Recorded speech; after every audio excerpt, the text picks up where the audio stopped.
Guys, how's it going? It's Al. DraftKings Week 5. We've got a fantastic showdown game between the Bears and the Washington Commanders. A lot of people thought this was not going to be a good game. I actually think this is going to be a very fun game to watch because of the components that are involved in the game. You have the Bears, whose defense really can't stop much. You have Justin Fields, who had a return to his fantasy glory from last season against the Denver Broncos.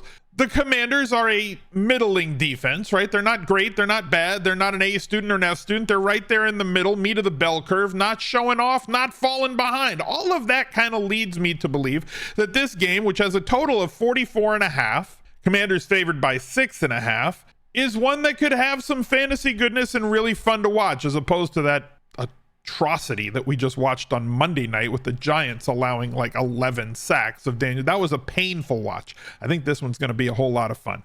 If you wanted to get a hold of the cheat sheet that comes out on Friday for the main slate, you got to join the Discord, smizzle.tv/Discord, and you've got to become a channel member here on the channel, smizzle.tv/join. One tip, if you try to join on mobile, an Apple phone, an iPhone, or an Android phone, it's going to charge you $7. It should be $5 a month. I would suggest, if you wanted to save yourself $2, join on desktop. They do that because of the App Store on both phones, charging that 30% for in-app purchases. It is what it is. If you don't mind that extra $2, go ahead. If you want the $5 a month, go do it on a desktop computer. But thank you guys for being here. Drop a like on the video, subscribe to the channel, ring the notifications bell, and let's go. He's a legend. The Smiz Gang Listener League for Week 5 is posted. They made it bigger because you guys have been filling it for the last 2 weeks early, like Saturday morning on the West Coast early filling. So get your seats now. Go to smizzle.tv/league. That'll take you to the link tree.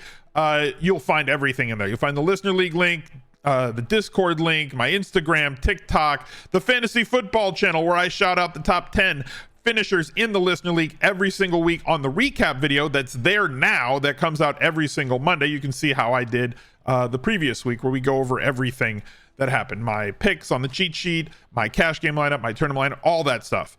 $10 to enter, 3 max. 100% of the money that goes in goes back out. 0 rake. The best tournament on DraftKings, but you have to get the link through the link tree. Go to smizzle.tv/links and enter today. Let's take a look at what we have. Here's the big tournament. You can enter whatever you want. Like some people with Showdown, you got to find a way to get in where you fit in. I play it kind of like Keno. I fill out my 150 lineups and I try and win a whole lot of money up top, and I try to differentiate enough so that I can win some money. But like for me, it's just, I'm going to mass enter it with 150 entries. If you want to try that but don't have the bankroll to go after it with like $2,250 at the $15 game, there's mini max games that are like, I don't know, a quarter or 50 cents. They don't show up in my lobby. They're for lower experienced players. Like they bar me from entering those tournaments. But like, if you can enter them, it's a great low bankroll way to try using a lineup builder like the one over at Fantasy Labs that we're going to profile later on the show, to see if you're a mass multi-entry superstar. Enter a single entry one, enter the smaller field stuff, enter cash games with Showdown. Find out how you play and what works best for you, and enter those contests. For me, I'm a mass multi-entry player when it comes to Showdown, and so I like to focus on the captains that I think are going to have the best possibility of finishing the night with the most points, because every point matters in Showdown, and Justin Fields is certainly that sort of a guy. We saw it once again with this 33-point day that he put up against Denver. Really high passer rating, completed 28 passes, 80% of his passes were complete, could definitely satisfy more than one pass catcher. Well, he can't. Well, do I have to double stack Justin Fields? I think that they're trying to throw it more with him this year than they were last year, where they kind of capped him. It was like this sort of a game against Kansas City where everything went wrong. We're in the softer part of the schedule for Justin Fields. So those of you who have him on your season-long fantasy football team, don't fret. Last week, this week, the next few weeks, much softer landing spots than Tampa Bay, Kansas City, are going to be. Like even Green Bay's defense is not terrible. It's bad against running backs, but it's tough to pass against. They do a good job of rushing the passer, and the organization is not doing him any favors, but they have enough weapons now with DJ Moore, Mooney, Equanimous, with the ghost of Chase Claypool, Cole Kmet, the non-copyright frog, all of those guys, as well as 2 really good pass catching running backs with Khalil Herbert and Roschon Johnson, the rookie. So Justin Fields can straight up bring it. And he has not really done all that much on the ground yet. But I think that that's going to course correct, where we're going to see him get his 8+ carries a game. Some designed runs, some where he's going to break the pocket and go. And Washington does play a solid amount of man-to-man, which is very good for a running quarterback. I typically will cap my quarterbacks to like 5%, because generally 15% of all showdowns have been won by a quarterback at captain. And unless it's somebody that can really have a high probability of posting a 30-point plus DraftKings day where they're going to be the optimal type quarterback, that's the only time I'll expand. So I'll expand for a player like Justin Fields and captain. I am still going to build that 2 wide receiver, 2 pass catcher group that goes along with him in the flex, including DJ Moore, ignoring the running backs because like I'll allow them to get in there, but I'm not going to force them into those lineups. Equanimous, Claypool, the 50-year-old Jones. I'm going to put the kicker in that group as well. If you can find guys that are running routes. Mercedes Lewis caught a pass last week. Good for Mercedes. That's great. Outstanding. The kicker does correlate better with the captain quarterback. I'm also going to build that other bring back group where I isolate to the skill position players only. On the other thing, quarterbacks, running backs, wide receivers, tight ends, no defense, no kicker from the opponent when I've got to kick a quarterback at the captain spot, because those are the things that correlate most with that outcome. His counterpart, Sam Howell, I'll say this. Sam Howell has not been good. Sam Howell has been a quarterback that we want to attack with defenses and special teams.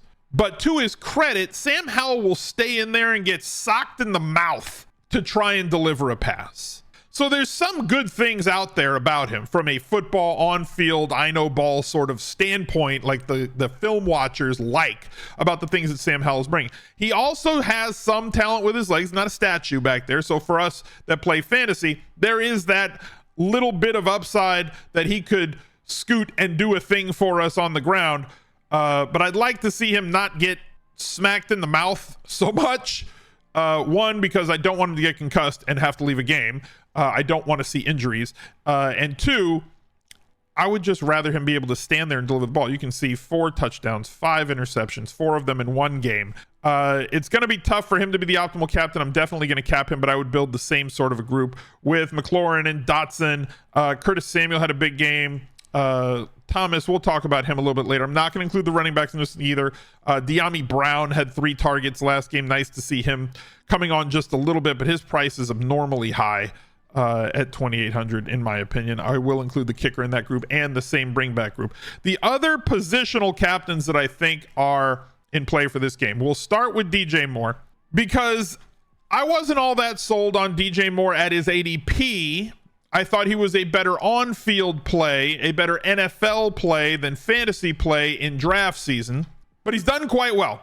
He has definitely given them an option in the passing game that they lacked previously.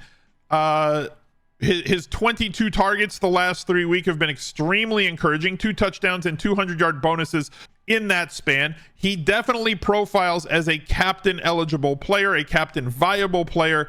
And if he is going to have a day where he's the captain, right? Well, if I play DJ Moore at captain, what does that mean? Anytime you're playing a captain, tell yourself a story that you're going to build the rest of that lineup around. So if DJ Moore is the optimal captain, he is the guy that you need at the captain spot to build the rest of that lineup. That means he's got what? Like 7-8 catches, 130 yards, and 2 touchdowns.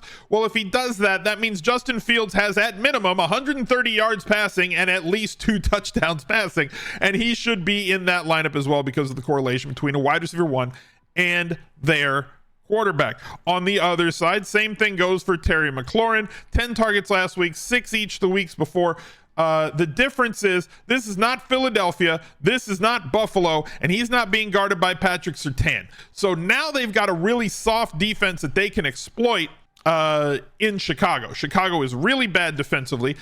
If I am going to be using Terry McLaurin and captain, same rules apply that apply to DJ Moore. You're going to make sure that Sam Howell is in every single DJ Moore lineup. But the guy that I really focus or feel like I want to focus on, it's Tuesday morning at 10 a.m. This game doesn't kick off for like a day and a half, right? It's 2 days away here.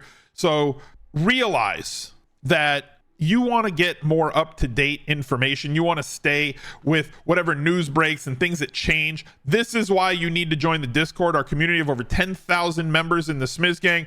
VIP rooms for those who are channel members here on YouTube or Twitch subscribers. That's where you're going to stay up on things as I record this video early so that you can digest it. But as things change, the Discord is the best place to be. Right now, Brian Robinson might be one of my favorite captains on this slate. I think that he's like somebody that I want to overweight the field on, depending on where people are. The Bears have allowed the second most fantasy points in PPR per game this season. This is something that was extremely predictable. The teams that we knew were going to be bad against the run, the teams that we streamed running backs against last year, are the same teams this year. Carolina's number 3. The Broncos are number 1, but we got to kind of take away that game where they gave up 70 points because that's kind of blowing the curve at this point. The Bears have allowed 34.7 PPR points per game to opposing running backs. That's second in the league, only to those Broncos who gave up 8 touchdowns to 2 running backs in one game. That's kind of, it's messing up the curve. Basically, the Bears are bad against running backs, and Brian Robinson is #good at running the football. He's getting enough volume. Any game that they project as the favorite, in this game at home and favored, 6.5 point favorites. I love the fact that he is getting more usage in the passing game than he has in previous years. In games where the game script looks like it is going to go, upside down, where they're going to be playing against Philadelphia and likely losing, even though they were right in this game for the majority of it. Buffalo, where they get throttled. Those are the games where Robinson Jr. is going to get scripted out a bit. The whole running game is going to get scripted out a bit, and maybe even Antonio Gibson doesn't pay off. But big plays abound, touchdown upside here, 100-yard bonus, in my opinion, in play. 20-plus opportunities probably coming for Brian Robinson in this spot. I think that at his price of 13.8, what is he, the 5th highest priced? 1, 2, 3, 4. He's the 5th. He should be the most popular captain on this slate. And if he's not, if he is, I still want to overweight him at captain. If he's not, I definitely want to overweight him at captain, at least from where I'm sitting right now on Tuesday morning, because the game-breaking upside that the Bears defense versus that position brings to the table. Also, I think a lesser held captain. I don't know if this is going to be something that I'm super excited about doing, but I'm sure people are going to make the argument that they want to play Antonio Gibson at captain because what if the Bears are that bad and he breaks a long touchdown? 7 opportunities, 5 opportunities, 4 opportunities. That's the longest shot possible, and it's going to be overplayed on this slate. So this is why I'm just leaning towards BR Jr. Couple of other guys, one other guy that I wanted to talk about here. I think I got it. Khalil Herbert. That's the one other guy. One other captain I think is in play here is Khalil Herbert. The Washington Commanders are a middling defense. I think they're 16th, right, in the league. Right there in the fat part of the bell curve. Khalil Herbert finally, in a game where the Bears don't get scripted out, got his 23 opportunities, got you the 100-yard bonus. A very talented running back on a per-play basis, on an EPA basis. He's getting a lot of usage in the passing game. If they fall way behind to Washington, it's a possibility, right? As bad as that defense is, but I do think that Justin Fields is going to keep them in this game longer, even if they don't cover, right? Well, it's a 7-point spread. They're going to get killed. Well, what if they're down 3 for the majority of the game? Up 3, down 3, up 3, down 3. Fourth quarter, they're down 3, and then Washington covers the spread, gets a touchdown somehow in the last, 10 minutes of the game, and they end up covering. There's a lot of ways that teams can cover a large-ish spread. 6.5 is a large-ish spread without blowing the other team out. And a guy like Khalil Herbert can still get his 20 opportunities against Washington. He will definitely come in lower than Brian Robinson Jr. If you wanted to say this is a game that you think the Bears can win on the field, then Khalil Herbert is a nice pivot off of all of those people who think the Bears could win and playing the other 2 Bears that we mentioned, Moore and Fields, when it comes to the captain spot. Let's head over to Underdog Fantasy.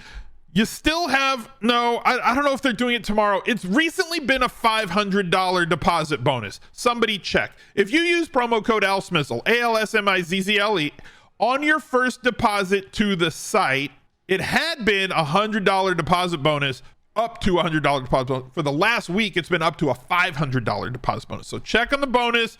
If you are new to the site, get those free dollars because you can use them on these pick'ems Best Ball Resurrections, the Battle Royales, the Dog Bowl, any of their great tournaments that they have over at Underdog Fantasy. I've got to pick two for you. I've got Justin Fields over 249.5 combined passing and rushing yards, and Brian Robinson Jr. over 62.5. I think he might break like a 40-yard run on one carry here, which would clearly push him over that total. That's how bad I think the Bears are against the run. I'm gonna do this for $100 to try and win 300. Submit. Go get your deposit bonus, whatever it is, $100 or $500. Take advantage of the free money that exists in the fantasy and betting space while you can. Let's get back to the rest of this lineup. We're going to talk about one thing. I did want to hit on something because the people love playing defenses and captain, right? And we have seen 2 times this year so far on the 12 island games that have been out there that the defense in the captain spot has been optimal. It's really highly variant. The reason I don't do it myself is because the crowd does it more than it hits. And the crowd does it so much more than it hits that it makes it a negative EV spot to play.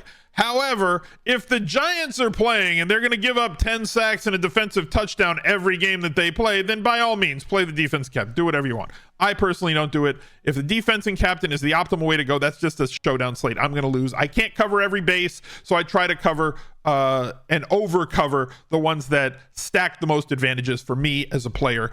So I can try to be the biggest advantage player that I can be. And when defensive captain wins, it loses for me. If you want to think that Justin Fields is going to turn it over 5 times, get sacked 6 times, and have 2 defensive touchdowns against him, the Commanders defense is going to be the optimal play, go for it. Play however you want. I personally limit to 1 defense and kicker for both teams. I think that these defenses can get got by the offensive players that are on the other side and what these teams do. 3 players that I think are going to be under 25%. I'm going to start with Logan Thomas. The previously redacted from a couple of years ago, Logan Thomas, came back after missing week 3. 3 targets, 8 targets against Arizona. Again, if they are able to move the football, his price is $5,200. I know it says $7,800. That's if he was in the captain spot. So if we go over here to the flex and then click his name, it would have the right price. I think he makes for a viable flex that people aren't going to flock to because you don't need it's an awkward price, $5,200 for Showdown, that you don't need to get to. There's a lot of other more shiny, higher volume guys that people are going to go to, but a tight end always gives you the opportunity to score a touchdown because of the way the position plays and the way that plays get called when teams get inside the 10-yard line. They either run the ball or they focus on their bigger targets. Their taller, heavier targets translate more to scoring touchdowns than little guys do when you target them. So Logan Thomas, increased usage once they get around the 5-yard line, the 10-yard line, goal to go situations. Every point matters in Showdown. Scoring a touchdown gives you a massive leg up, especially when that player is under 25%. I mentioned him earlier, same sort of a situation with Antonio Gibson in this spot. $3,200 is exactly the right price where I want to roster somebody like him. Low floor of snaps, projectable low floor of touches because they do seem like they're going to play from ahead, but this Bears defense is so extremely gettable for opposing running backs that I would not be shocked to see him have one of these big gains like he has flashed in the past, possibly ending in the painted area. And if you do get that for a $3,200 player, not only does it correlate with the quarterback who is likely to be in your lineup as they're the highest paid players on every slate, it gives you an opportunity to really get after it and attack with a sub 25% player. We will have to monitor that as the couple of days go along so that we can determine whether he's going to be in that group, because if Antonio Gibson's going to be like 50-60% played, I don't want any part of him, but I kind of feel like he could be under that number, that 25 threshold that we like. And Equanimous St. Brown got a target yesterday. He's $1,800. They don't like Chase Claypool. They made a mistake. They don't like the guy. And Equanimous may step into a little bit of a larger role at $1,800. If there are injuries, monitor all the guys that are cheaper on this list for actives and inactives. Like I said, the Discord is the best way to go about it. Let's head over to Fantasy Labs, and if you don't have an account over at Labs and you wanted to use a lineup builder, this is the one that I personally use. Here are all my settings for it that I use for Showdown. On basically every Showdown, this is where I start. Smizzle.tv/labs with an uppercase L is where you want to go to get a discounted membership to Fantasy Labs. As I said, I do not use the kicker or defense. I will allow it to leave 10% of the salary on the table. The rules that I said are the ones that I talked about. Pair your captain quarterback with at least 2 of their pass catchers or kicker. Pair your captain quarterback with at least 1 skill position player from the other side. If I have a wide receiver captain, that quarterback's going to be in the flex. If I have a captain tight end, which I'm probably not going to have this game, that quarterback is going to be in the flex, and limit to at most 1 defense or kicker. And then the one that I really like to play around with and tweak is the projected ownership. I am forcing other players into the lineup, a running back or a wide receiver that's less than 25%, at least one of them. You can make this at least 2. You can restrict this to an even lower percentage, however you want to, because the point is to not hold hands with as many. You want unique lineups. So when you win the most amount of money possible. We're going to generate 150 lineups for this one. I wish you the best of luck, and realize that when you use a lineup builder, it's not as simple as go to the site, click generate, enter Al's rules, and you're going to print money. Not how it works. It gives you a more efficient way to lose money, that's for sure. But what you do have to deal with is getting the correlation, the allocations, and the combinations that you want most. It takes a lot of massaging before the lineup locks for you to get the looks that you want. I wish you the best of luck this Thursday. Join the Discord. Look for another video right there. He's a legend.